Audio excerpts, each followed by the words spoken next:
Salam alaikum, c'est Abdelkane Chenalakos, bienvenue sur Radio Bordel, la radio qui déchire les amis. Aujourd'hui en exclusivité, l'interview numéro 2, Majid Benadou, le directeur de l'académie de la Trinité les amis. Salam alaikum frérot. Bonjour. Ça va la famille? Alaikum salam. Ça va? Kader, ça fait longtemps frère hein? Vraiment longtemps, hein? ça a disparu des stades. Hein. Ah ben quand j'ai entendu que tu as récupéré la Trinité et que tu as fait une académie, je suis venu à fond. Ouais. Parce que mon ami, tu le sais, ça me tient à cœur. Je sais. Ben, on va t'expliquer le projet, j'espère que ça va te plaire. Marhaba. Veuillez vous s'assire, monsieur, s'il vous plaît. C'est ma place là. Ça, c'est votre place. Veuillez vous s'assire. Avec plaisir. Bismillah. Oh frérot, le cadre, il n'a pas changé. Il m'a grave manqué le cadre de la Trinité. Ah, pour faire une académie, il n'y a pas mieux. C'est magnifique ici. On est au calme. Il y a les chevaux, les poules, il y a même des lamas et le terrain, il est magnifique. Franchement... Ça fait 8 ans que je ne suis pas monté là. 8 ans. Ben moi, ça faisait 7 ans que j'étais parti au Maroc et bon, franchement, le terrain, il m'a manqué ici. 8 ans, quand j'ai entendu que tu étais revenu, je suis monté te voir. T'as vu comment, il y a 8 ans, il était comment le club? Magnifique. Et là, aujourd'hui... Ben frère, tu es là pour ça. On a récupéré des ruines.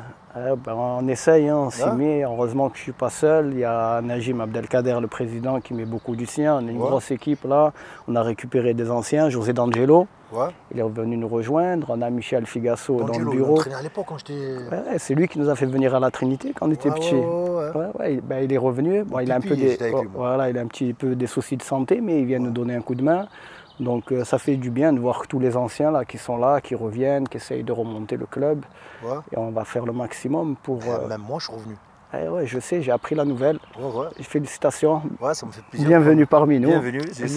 Bienvenue. On est content. 13 ans, avec un grand plaisir. Moi, on m'a proposé les 13 ans. Je le fais avec plaisir. Des jeunes comme ça, innocents, je me la régale. On va se la régaler. Ouais, j'en doute pas, c'est pour ça que nous on est là. On a un gros projet avec l'académie. On a fait venir Youssef Salimi. Et on a avec nous Aziz Tafer aussi, un ancien professionnel d'ailleurs qui était avec nous en CFA ici. Je salue fortement. Seb Toeska, il y a Mohamed Benamara, ça c'est le staff de l'académie. Puis après, on a des entraîneurs très compétents pour les catégories de jeunes, mais on commence doucement. Doucement et sûrement. Voilà, Première question, est-ce que tu peux nous résumer ta carrière de football? Ouais, moi comme tous les jeunes d'en bas, là, de chez nous, de l'Ariane, on a commencé à la JCN avec Roland, Michel, tu étais là avec nous. Je sais, je me rappelle. Voilà, les estafettes, les matchs. On joue sur la terre. Puis après, je suis venu là, ici, avec José D'Angelo, justement, de Pupi jusqu'à Cadet. Après, je suis parti à Saint-Sylvestre pour jouer en Cadet League. Après, j'ai fini au Cavigal. Après, j'ai joué à la JCN à 18 ans en senior, avec notre équipe, avec mes frères et tout à la JCN. C'était magnifique, avec Moro et tout. Après, j'ai signé à Valoris en National 2. J'ai été repéré dans un stage... Je me rappelle, tu avais signé à Valoris. Et de Valoris, après, j'ai intégré Nice. Roger Ricord, il m'a récupéré à Valoris. On venait de voir au stade sur le petit coin. Avec Jamel Moustique, on venait. Et après, j'ai signé à Nice. Je suis resté 6 ans, j'ai été prêté une année à Grenoble.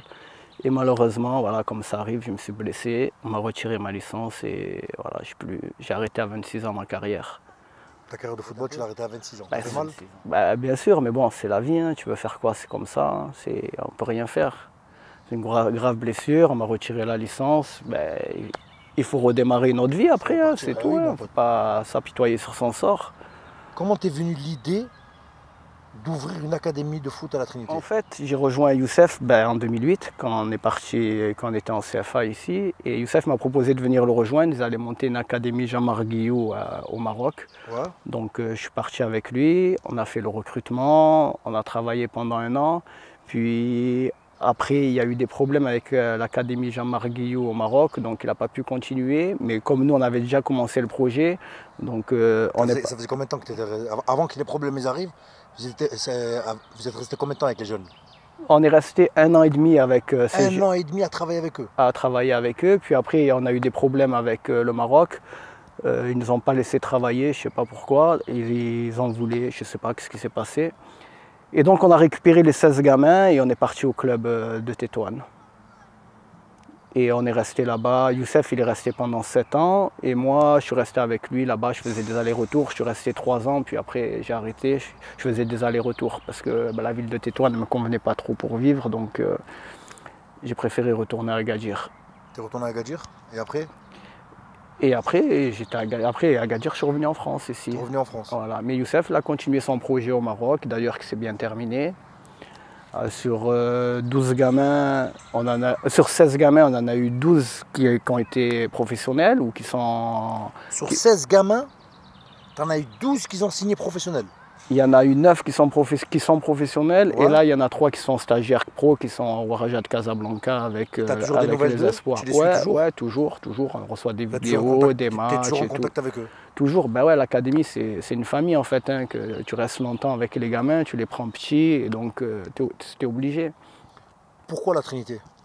À ton avis, c'est là, Kader, t'es sérieux? Pourquoi la Trinité?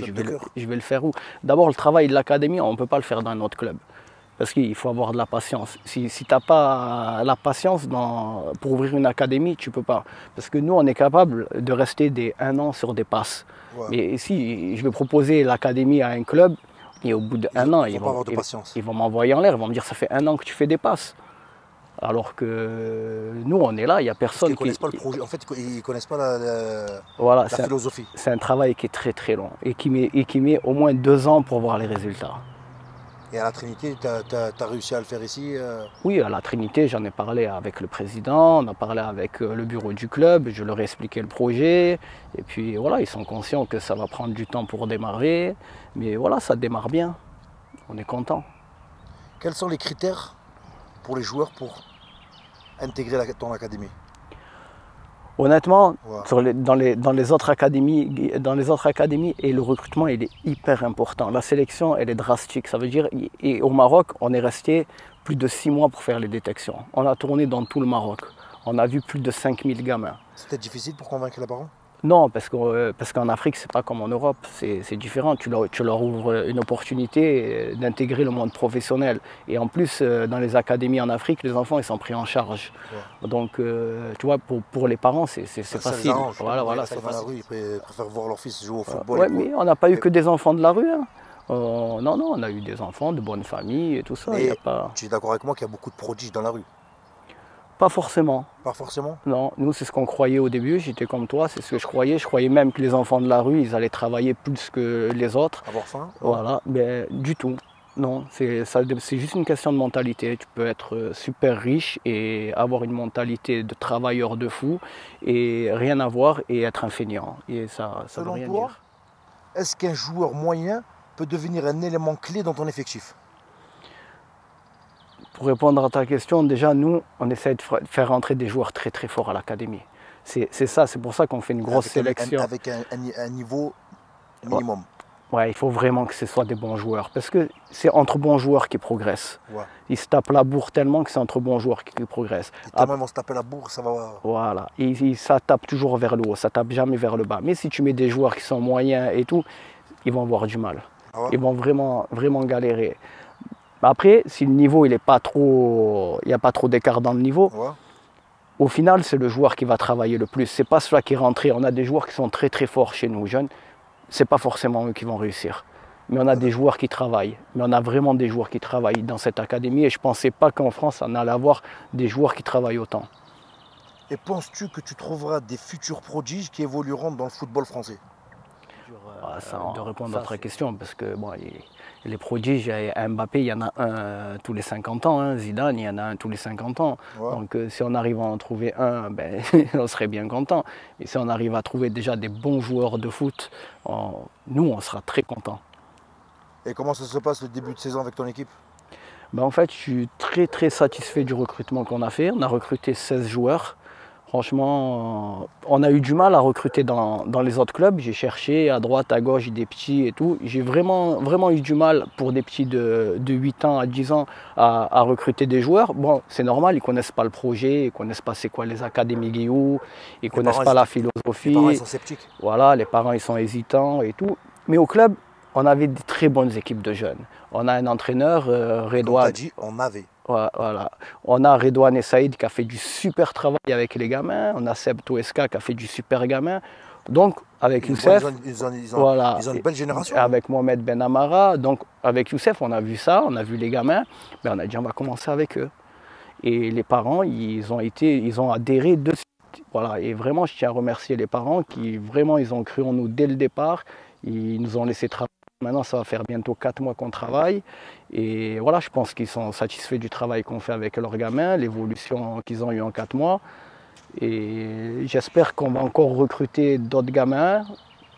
Encore 4, il nous en faudrait. Parce que les amis, je les ai vus jouer cette semaine, 8 ans, ils sont meilleurs que moi. Ils sont combien de fois ils s'entraînent les joueurs par semaine? 6 fois. 6 fois par semaine? 6 fois. Mais c'est des entraînements, mais c'est des entraînements, c'est pas des entraînements où pendant 1h30 on cogne dedans et tout. C'est des entraînements, il y a 1 heure de technique dans les entraînements. Hein. Tu as vraiment 1 heure où ils sont cool et tu as une demi-heure où ils jouent. C'est des séquences de 8-10 minutes, hein. C'est coupé et stop, on n'est pas des fous. Hein. Et la question, pourquoi pieds nus? Pourquoi pieds nus? Ben, en fait, Parce qu'en fait, les gens, ils veulent comprendre pourquoi les jeunes s'entraînent pieds nus. En fait, c'est une première en France. Hein. En fait, c'est Monsieur Guillot, parce que lui, c'est un monsieur.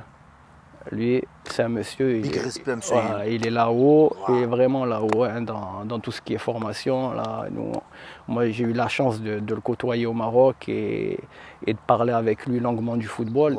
Et lui, non. Il est bon. Non, c'est pas la peine de parler. Tu peux pas. Lui, il est dans le futur, là. Ouais, non, lui, c'est. Et on lui a posé la question, justement, il nous a expliqué pourquoi pieds nus. En fait, quand il a ouvert sa première académie en Côte d'Ivoire, là-bas, il n'avait pas assez d'argent pour acheter des chaussures. Il n'avait que 7 paires de chaussures et il avait un effectif de 14 académiciens. Donc, une semaine, c'était les 7 joueurs qui avaient les chaussures, une semaine, c'était 7 autres. Système D. Voilà. Et donc, il s'est rendu compte qu'à chaque fois, l'équipe qui avait les chaussures, elle perdait. Et quand il passait dans les circuits, les pieds nus, ça allait plus vite, la fluidité, tout ça. Et puis, au final, il s'est rendu compte que pieds nus, les enfants, ils touchaient vraiment, vraiment mieux le ballon. Et après, quand tu mets les chaussures, il y a vraiment une grosse différence. Et après, il a été encore plus loin. Ouais. Il en a fait les chaussures une récompense. Ça veut dire tout le monde pieds nus. Et il faut arriver au 3e degré, il faut réussir le 3e degré de jonglage pour avoir les chaussures. Et ceux qui avaient les chaussures, ça veut dire vraiment, à l'académie, ils étaient en place. Et pour avoir le 3e degré de jonglage, et c'est 5 ans, hein, minimum c'est 5 ans pour réussir à avoir le 3e degré de jonglage. Donc voilà pourquoi pieds nus. Et quels sont tes objectifs professionnels à la Trinité? Nous, on n'a aucun objectif à atteindre. Nous, la seule chose qu'on a, c'est voilà, donner une bonne éducation aux enfants, que ce soit des vrais joueurs de foot. Nous, tout ce qu'on cherche, on cherche la perfection dans tout ce qu'ils font. Ça veut dire la passe, le contrôle, la technique, que ce soit la perfection. Et puis qu'ils aient des bases vraiment solides pour intégrer les centres de formation. Parce que nous, là, ici, le projet, c'est faire de la préformation. Ça veut dire, nous, on les prend jeunes, pour à 15 ans, 16 ans, les faire intégrer dans les centres de formation. En Europe? En Europe ou à Nice. Moi, j'aimerais bien à Nice, ils sont à côté. Monaco, ils sont à côté. Voilà, nous, on travaille pour que tous nos jeunes ils puissent intégrer les centres de formation. Mais dans de bonnes conditions, parce qu'ils auront le bagage nécessaire pour pouvoir... Les conditions, c'est toi qui les gères? Ouais, après, il faudra voir avec les clubs. Mais bon, c'est sûr qu'on ne les laissera pas dans la nature comme ça. Nous, on a l'habitude de suivre nos joueurs. Tu suis les joueurs? De suivre de 8 ans. Voilà, nous, on va les suivre jusqu'au bout. Jusqu'au bout. Tant qu'ils voudront de nous, on va tout faire pour les suivre. Avec tous les bagages que tu vas leur apporter, crois-moi qu'ils ne vont pas te lâcher. Voilà, et il y a des gens derrière nous qui vont s'occuper de leur carrière. On n'est pas tout seul, on n'est pas venu faire une académie tout seul. Ah ben c'est bien, alhamdoulilah. J'espère que ça marche ton projet à Trinité. Hein, on va faire en sorte que le projet prenne de l'ampleur. Oui, mais de toute façon, nous, on a nos joueurs, nous, on est tranquille, nous, on est dans notre coin, regarde, on est là, ici, nous, on veut critiquer personne, on veut embêter personne, on est là, on travaille. Dans 2 ans, les petits feront les championnats, on fera des matchs amicaux, mais il n'y a rien d'extraordinaire, c'est juste 16 gamins qu'on va entraîner, qui vont jouer, et voilà, il y aura un soutien scolaire ici. Il y a 16 gamins, et tu en as combien pour l'instant? On en a 16, on essaye d'en avoir 20. Il en manque 4. Il en manque 4. 4, quel âge? Dès 10 ans plutôt, dès 2010, ouais, dès 2010-2011, ça serait bien. Ouais, c'est bien, c'est bien. Franchement, ça fait plaisir de voir quelqu'un qui s'occupe des jeunes comme ça, un éducateur. C'est toujours bénéfique pour eux. Après, l'objectif dans le club de la Trinité qu'on a, c'est d'avoir que des équipes d'académiciens. Ça veut dire tous les 1 an ou 2 ans, on va rentrer à chaque fois une promo. Ça veut dire, là, on est déjà en train de préparer la promo 2014-2015. La prochaine promo. Voilà, peut-être on va les rentrer l'année prochaine ou dans 2 ans. Ouais. Ouais, et ainsi de suite. Tous les 2 ans, on rentre une promo. Ouais. Et pour qu'au club de la Trinité, tu vois, ça suive. Ça suit, voilà. Ça fait l'ascenseur. Ouais. Voilà, le projet, c'est ça du club. Ah ben, ça fait plaisir. Franchement, Magid, ça m'a fait plaisir de te faire l'interview. Avant de nous quitter, j'ai envie de te faire un petit jeu quiz. Avec plaisir. Un petit quiz. Oui, on est là. Allez, première question. Quel club détient le record de victoires de Coupe de France? L'Olympique de Marseille, le Paris Saint-Germain ou les Girondins de Bordeaux? Je pense le Paris Saint-Germain. Bonne réponse. Hey, wow. C'était pas dur, hein? C'est beau. Qui a inscrit le 1000e but de l'équipe de France? Antoine Griezmann, Zizou ou Emmanuel Petit? Emmanuel Petit. Hey, 2 sur 2. Rigole pas là. Non. Qui a dit il n'y a rien au-dessus de l'équipe de France? Zizou, Noël Le Graët ou Didier Deschamps? Là, celle-là, je ne l'ai pas lu. Là, tu m'as eu. Ouais, je vais essayer Didier Deschamps. Comme quoi, la chance, ça marche. Combien de buts Michel Platini a-t-il inscrit lors de l'Euro 1980? Facile. 1980. Facile. Vas-y. 9. Oh. Ouais. Franchement. Et ça fait 40 ans qu'on est dans les stades de foot, mon ami. Oh putain, 4 questions, 4 bonnes réponses. Il y en a une, c'était la chance. Michel Didier Deschamps. Ouais. Dernière question. Quelle équipe tu vois remporter l'Euro? La France. La France? La France. Et on soutient la France. On soutient la France. Et je soutiens surtout Karim Benzema. Les amis, c'était Radio Bordel. Je vous remercie fortement. Comme vous avez vu, on a fait l'interview avec Magid Benadou, le directeur de l'Académie de la Trinité. Ça m'a fait un grand plaisir de revenir dans ce stade après 8 ans d'absence. Je reviens ici et je découvre que Magid Benadou a récupéré le stade de la Trinité et en a fait une académie. C'est magnifique. Je vous embrasse, prenez soin de vous, faites du bien autour de vous. C'était Abdelka Nation et Magid Benadou.